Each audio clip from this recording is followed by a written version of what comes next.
Chapitre 34. On va nous projeter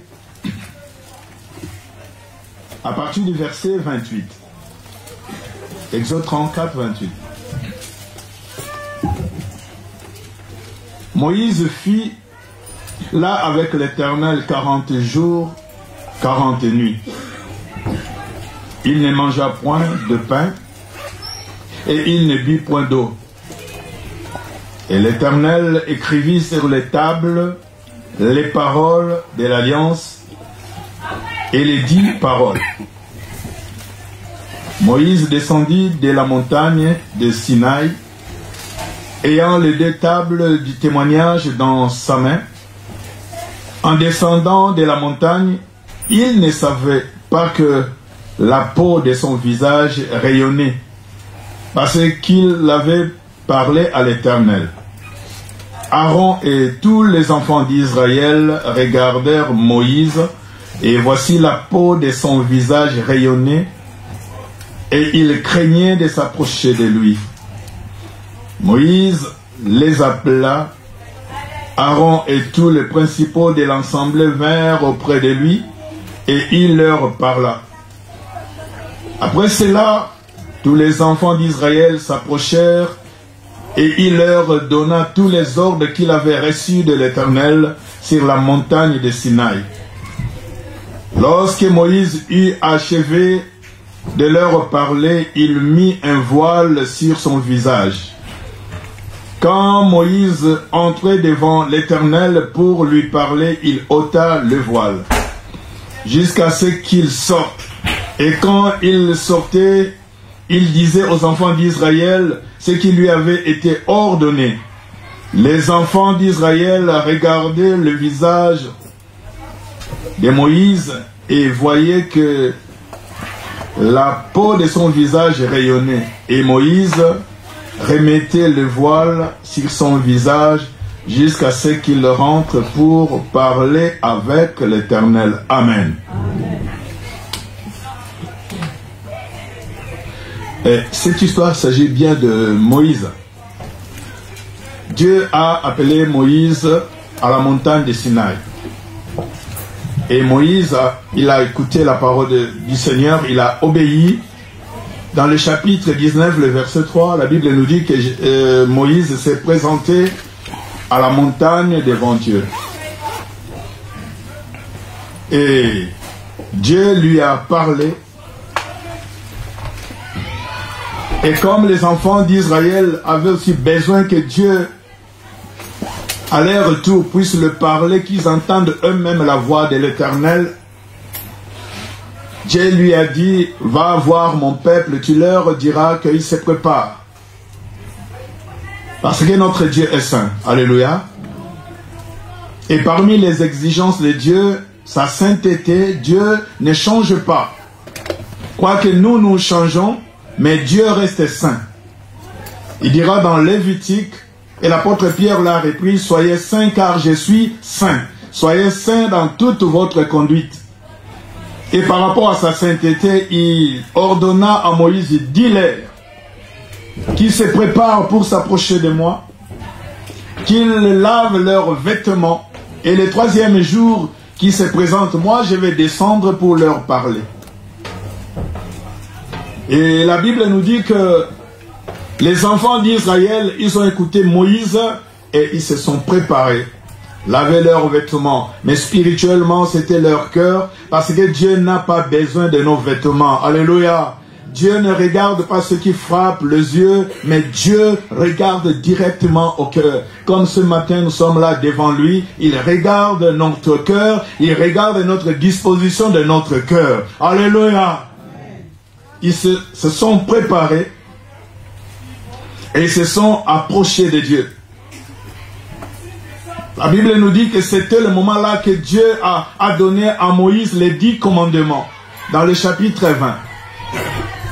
Dont lui-même il a écrit par son doigt les 10 commandements pour éduquer le peuple de Dieu. Vous savez, ils étaient en Égypte, leur mentalité était égyptienne, leur façon de vivre, de manger égyptienne. Mais Dieu, parce que c'est son peuple, Dieu les a délivrés, libérés, afin qu'ils puissent servir ce Dieu-là. Il fallait maintenant Dieu puisse les éduquer, puisse les inculquer sa façon de voir, sa façon de faire, pour qu'ils puissent avoir un peuple devant lui saint. Comme aujourd'hui nous avons la parole de Dieu, parce que Dieu veut qu'à travers sa parole, que nous puissions avoir une ligne de conduite. Alléluia. Quelque part, Dieu nous éduque à travers sa parole. Sa parole nous enseigne. Et la Bible nous dit que là où nous venons de lire,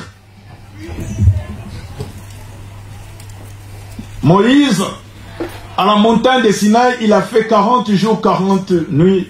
Dans les jeûnes et prières, il jeûnait. Il était dans la présence de Dieu. Et c'est là que Dieu lui parlait. 40 jours, 40 nuits, dans les jeûnes et prières. Et cela me rappelle Jésus. Il a fait 40 jours, 40 nuits, dans les jeûnes et les prières.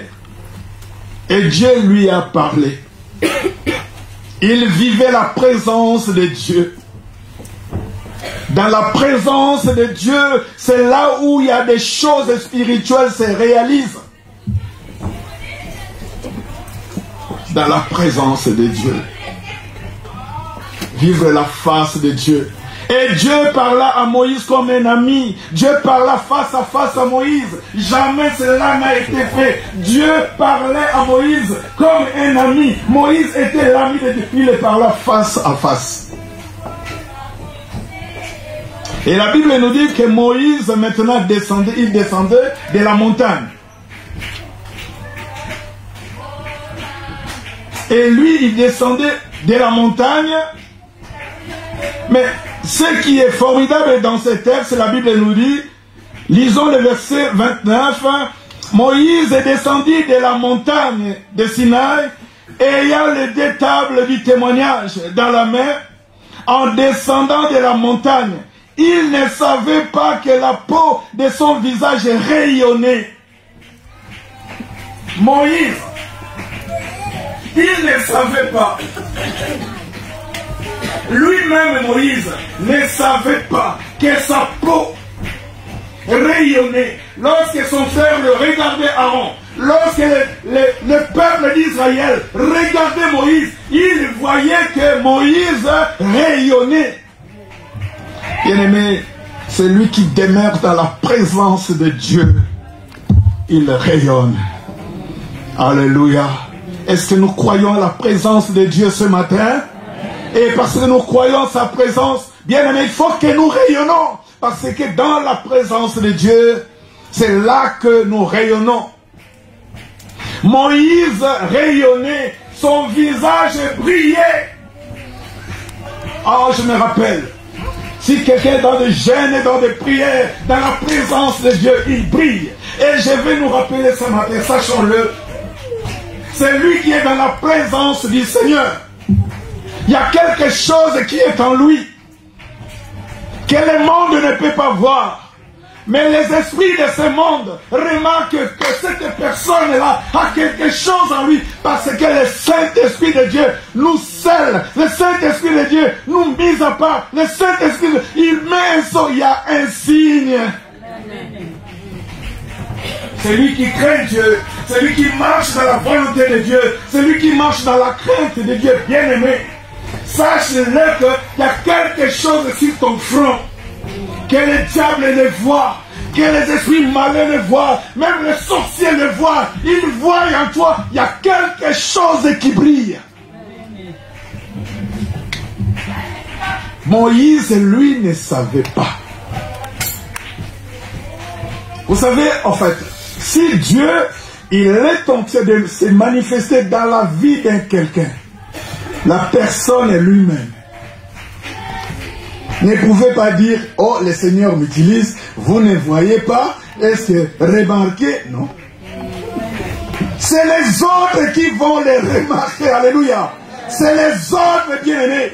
La Bible nous dit que Moïse lui-même ne savait pas. Moïse n'était pas au courant que son visage rayonnait la gloire de Dieu, que son visage, il y avait quelque chose en lui que le peuple ne pouvait pas le voir. Même son frère qui avait l'habitude, il ne pouvait pas s'approcher de Moïse. Bien-aimé, lorsque quelqu'un vit dans la gloire de Dieu, lorsque quelqu'un s'approche de ce Dieu-là qui est vivant, de ce Dieu-là qui est puissant, de ce Dieu-là qui est glorieux, lorsque quelqu'un, la gloire de Dieu l'enveloppe, bien aimé, la personne n'est plus le même. Alléluia. Il n'est plus le même.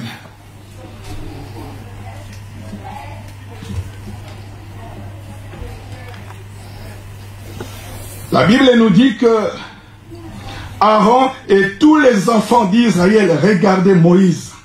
Et voici la peau de son visage rayonnée. Et il craignait de s'approcher de lui. Il craignait de s'approcher de Moïse. Parce que la gloire de Dieu l'a environné. La gloire de Dieu s'est manifestée en lui. Bien-aimé, c'est lui qui vit dans la gloire de Dieu. Il devient une vase communicante. Tu peux communiquer la gloire de Dieu à une personne. Alléluia. Moïse descendit. À tel point comme la gloire de Dieu rayonnait. Il y avait cette splendeur-là de la magnificence de Dieu en lui. Les gens ne pouvaient pas s'approcher de lui. Il a mis le voile. Amen, amen, amen. Hein? Amen. Il a mis le voile. Pour que les gens ne puissent pas le voir. Il a levé le voile lorsqu'il alla consulter Dieu. Lorsque Dieu l'appelait, il a levé le voile. Mais lorsqu'il descendit, il mettait le voile. Bien-aimé dans le Seigneur, la présence de Dieu. Dans la présence de Dieu, il y a des transformations de vie. Amen. Lorsque quelqu'un demeure dans la présence de Dieu, dans la présence de l'Éternel, Dieu le transforme. Alléluia. C'est pour cela que j'invite l'Église bien-aimée à demeurer dans la présence du Seigneur. C'est là où il y a une transformation. C'est là où il y a une restauration dans la présence de Dieu. C'est là où Dieu restaure le cœur. C'est là où Dieu donne l'envie de s'accrocher de lui, donne l'envie de le servir. Parce que la personne demeure dans la présence de Dieu. Et dans la présence de Dieu, c'est là où Dieu donne des injonctions. Comment faire? Quoi faire? Enlève des questionnements. Qu'est-ce que tu dois faire pour toi? Dieu, dans sa présence, il peut t'orienter. Alléluia. Dans la présence de Dieu, Dieu peut t'orienter. Parce que ta vie sera transformée. Bien-aimé, dans la présence de Dieu, Dieu guérit. Amen, amen. Et lisons les évangiles, la Bible nous dit que tous ces gens-là qui étaient malades, tous ces gens-là qui ont contacté Jésus, ils étaient guéris, ils ont reçu leur délivrance. Alléluia. Bien, mais dans la présence de Christ, il y a quelque chose qui se passe. Amen, amen, amen. Dieu guérit dans sa présence. Là où il y a la gloire de Dieu, il y a des guérisons miraculeuses. Alléluia. Amen. Il y a des délivrances miraculeuses. Amen. Et dans la présence de Dieu bien-aimé, Dieu console le cœur. Il y a une consolation dans la présence de Dieu. Si une personne s'approche de Dieu, cherche la face de Dieu, bien-aimé, peu importe ses problèmes, peu importe sa situation, Dieu va le consoler. Parce qu'il est le Père de toutes les consolations. Alléluia. Dieu connaît le cœur de ceux qui souffrent intérieurement. Et c'est lui qui a le pouvoir de bander nos plaies intérieures. Alléluia. Et dans sa présence, bien-aimé, il y a des choses qui se passent. Qui connaît le cœur de l'homme? Dieu dira dans sa parole, c'est moi qui sonde le rein. C'est moi qui connais le cœur de l'homme. Parce que le cœur de l'homme est méchant, mauvais. Mais c'est Dieu qui lave, c'est Dieu qui purifie, c'est Dieu qui nettoie, c'est Dieu qui guérit le cœur de l'homme. Dans la présence de Dieu bien-aimé. J'ai vu des témoignages. Quelqu'un qui était malade, mais il cherchait Dieu. Il priait. Il voulait avoir ce contact-là avec Dieu dans sa présence. Et du coup, Dieu l'a guéri complètement. Alléluia. Et c'est Dieu l'a guéri de toutes ses maladies. Est-ce qu'il y a quelqu'un dans la salle? Oui, nous avons un témoignage vivant. Notre sœur, je l'ai dit, tout haut, qui était crochée dans ces maladies de cancer. Elle a eu cette phase finale de sa vie. Quelque part, elle n'avait plus la foi. Et l'église ont prié, ont gêné dans la présence de Dieu. Et Dieu a guéri notre sœur. Alléluia. Elle est une témoignage vivante pour nous. Alléluia. Vous savez, un jour j'ai dit à ma sœur, ma fille, je t'ordonne, partout où tu iras dans toutes les églises, témoigne ce que Dieu a fait dans ta vie. Amen. Alléluia. Elle est une témoignage vivante dans la présence de Dieu. Là où il y a la gloire de Dieu, les blessures intérieures sont effacées. Dieu efface les blessures intérieures. Oh, Dieu agit parce qu'il est le maître de toutes circonstances. Alléluia. Bien-aimé, il console. Et ce matin, si tu vis par la foi la présence de Dieu, tu seras consolé. Si tu reçois cette parole par la foi, Dieu va te consoler. Est-ce qu'il y a quelqu'un dans la salle? Non, je n'ai pas compris. Est-ce qu'il y a quelqu'un dans la salle? Oui, nous prions Dieu vivant. Un Dieu de gloire. Vous savez, Moïse a accompli la gloire de Dieu. Un jour, Moïse dira, Seigneur, parce qu'il a vécu dans la gloire de Dieu, il a vu des choses extraordinaires, et Moïse dira, Seigneur, fais-moi voir ta gloire. La gloire de Dieu, c'est la magnificence, c'est l'éclat. La gloire de Dieu, c'est l'honneur qu'il a. C'est l'honneur que nous lui devons. Dieu ne partagera jamais sa gloire avec un homme. Il est jaloux de sa gloire. Il vit dans sa gloire. Amen. Et Jésus dira, Père, je veux, lorsque dans Jean 17, il priait pour ses disciples, Père, je veux que là où je suis, qu'il soit aussi. Père, je veux qu'il voie ma gloire. Vous savez que Christ a laissé la gloire. Amen, amen, amen. Bien aimé, Jésus nous aime. Amen. Je vais te rappeler que Jésus t'aime ce matin. Parce qu'il a laissé sa gloire. Son Père vit dans sa gloire. Et il est descendu pour nous sauver.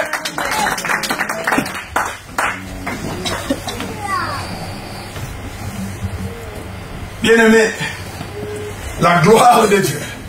Si quelqu'un, vraiment, personnellement, par la foi, la personne décide de s'approcher de Dieu dans sa présence, Bien-aimé, c'est là où tu auras la joie. C'est là où tu auras la paix. Vous savez ce qui se passe dans nos assemblées parce que, en fait, il y a quelque chose qui pouvait se déclencher, mais tu n'arrivais pas à le déclencher. Tu viens à l'église, mais tu n'arrives pas. Mais ce matin, je t'en supplie, oublie ce que tu es. Lorsque je parle de ce que tu es parti, parce que tu es un directeur quelque part. Tu es bien dans ta vie, mais oublie cela. Si tu veux vivre la gloire de Dieu ce matin, oublie tout ce que tu es, mais approche-toi avec humilité et tu verras la gloire de Dieu. Amen, amen, amen, amen, amen. C'est la vérité. Vous savez, une fois, nous allons lire cela dans Matthieu 17. Il y a quelque chose qui s'est passé. Matthieu chapitre 17.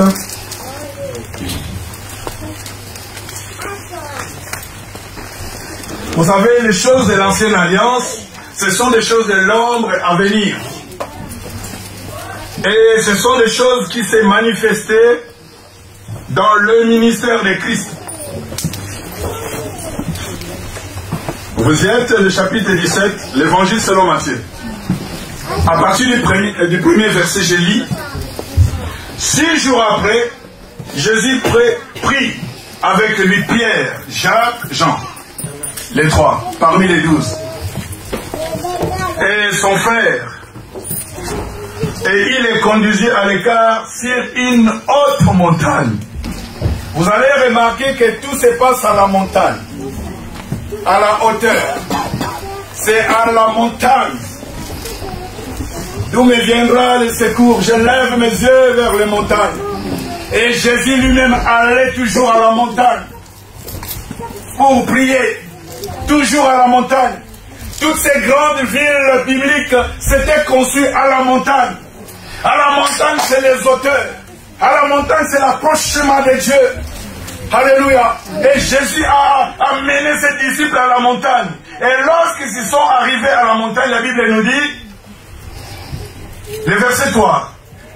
Et voilà, Moïse et Élie leur apparurent et s'entretenaient avec lui, avec Jésus.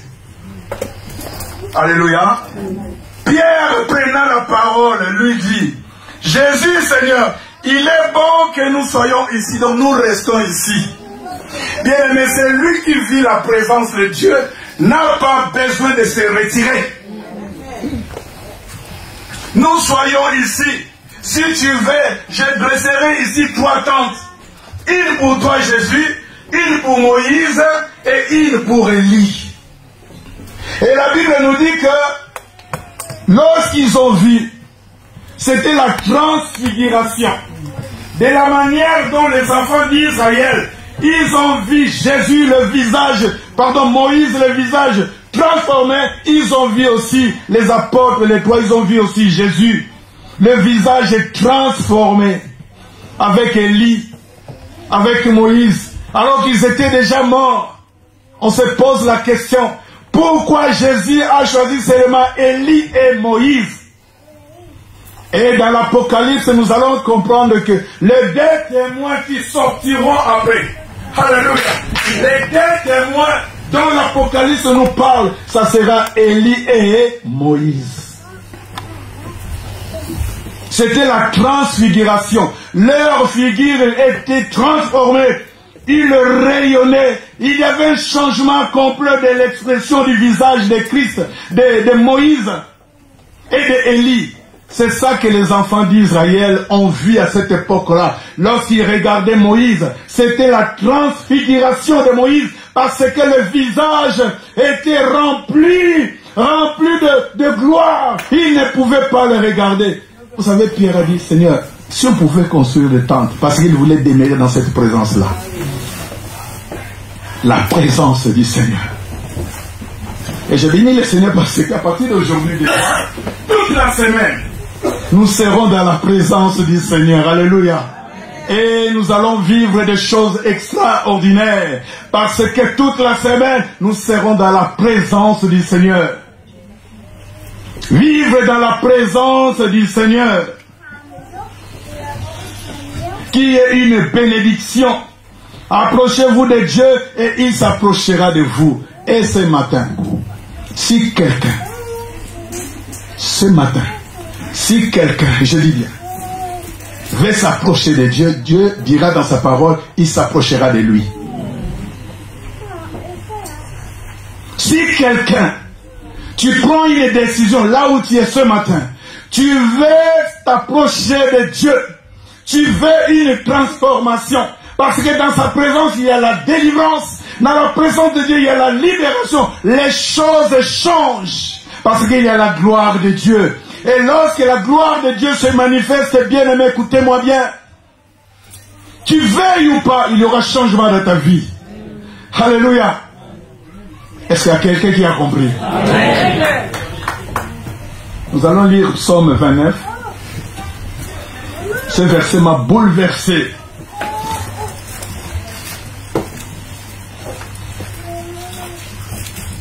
Psaume 29. Le premier verset nous dit: Fils de Dieu, rendez à l'Éternel gloire et l'honneur. Rendez à l'Éternel gloire pour son nom. Adorez l'Éternel avec ses ornements sacrés. Et Dieu dit dans sa parole, la voix de l'Éternel retentit sur les eaux. Le Dieu de gloire fait gronder les tonnerres. C'est ça ce qui s'est passé pour les enfants d'Israël. Lorsqu'ils ont voulu s'approcher de Dieu, la Bible nous dit il y avait des nuées. La gloire de Dieu est descendue. Et après, il y avait des tonnerres. Il y avait des éclats. À tel point, les enfants d'Israël ont dit à Moïse, non. Toi, va vers Dieu, écoute ce qu'il nous dira. Va bien, tu nous diras. Mais nous, on ne veut pas qu'il parle. Bien aimé, la voix de l'Éternel, dans sa gloire, ça fait obéir toutes choses. La voix de l'Éternel, si nous lisons, ça fait même affronter les biches dans la forêt. La voix de l'Éternel, si nous lisons, ça fait même tomber les cèdres des Liban. Donc de l'autre côté de l'ennemi, parce que Dieu a parlé, parce qu'il y a la gloire de Dieu. De ce côté-là, les arbres sont tombés et il est capable ce matin. Écoutez-moi bien, si tu vas contempler sa gloire ce matin, même les arbres de Liban, même d'autres choses qu'on ne connaît pas dans ta vie, ça sera tombé au nom de Jésus. Parce que Dieu a parlé, parce qu'il y a la gloire de Dieu. Bien aimé, lorsque Dieu parle, c'est dans sa gloire. Et la gloire de Dieu fait se soumettre à toutes choses. Il met à la soumission toutes choses. Parce que c'est un Dieu de gloire. Alors ce matin, peut-être ta vie de prière chancelle. Tu as envie de prier, mais tu es tellement fatigué. Pour des choses, peut-être c'est l'Internet. Peut-être c'est quoi, je n'ai pas besoin. Mais la voix de l'Éternel, la gloire de l'Éternel, a la puissance tellement de te donner plus envie. Et de prendre de vraies décisions pour suivre le Seigneur. Alléluia. Parce que lorsque l'Éternel parle, il brise toutes les choses. Il brise les chaînes. La voix de l'Éternel. C'est pour cela ce matin, bien-aimé, approche-toi de Dieu. Le paix que tu as compris ce matin. Parce que je sens la gloire de Dieu au milieu de nous. Je sens la présence de Dieu au milieu de nous. Et cette présence est palpable. Peu importe ta situation, tes problèmes et tout. Si tu veux que la gloire de Dieu se manifeste dans ta vie ce matin, bien, lève ta main là où tu es. Lève ta main là où tu es. Qui veut s'approcher à la montagne de l'Éternel? Qui veut s'approcher ce matin? Lève ta main là où tu es. Il y a la gloire de Dieu. Il y a une puissance. Il y a la présence de Dieu. Lève ta main avec humilité. Ne regarde pas ni à gauche. Ne regarde pas ton mari. Ne regarde pas ton épouse. Ne regarde pas. Mais celui qui veut voir la gloire de Dieu, lève ta main. Il y a la gloire de Dieu. Dans la gloire de Dieu, les démons tremblent. Dans la gloire de Dieu, le diable fuit. Parce qu'il y a la gloire de Dieu. Rien ne peut résister dans la gloire de Dieu. La gloire de Dieu est là. Bien-aimé, lève ta main. Oh, merci pour la gloire de Dieu.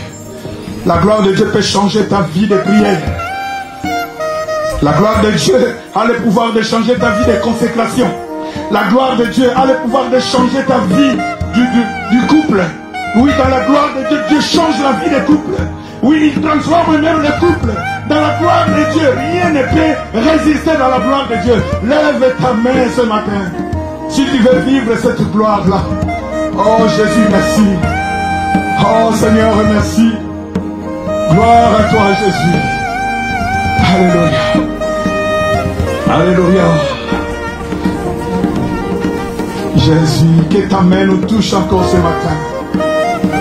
Bien-aimé, ayez la foi en Dieu. Il est là au milieu de nous ce matin. Sa gloire flotte au milieu de nous.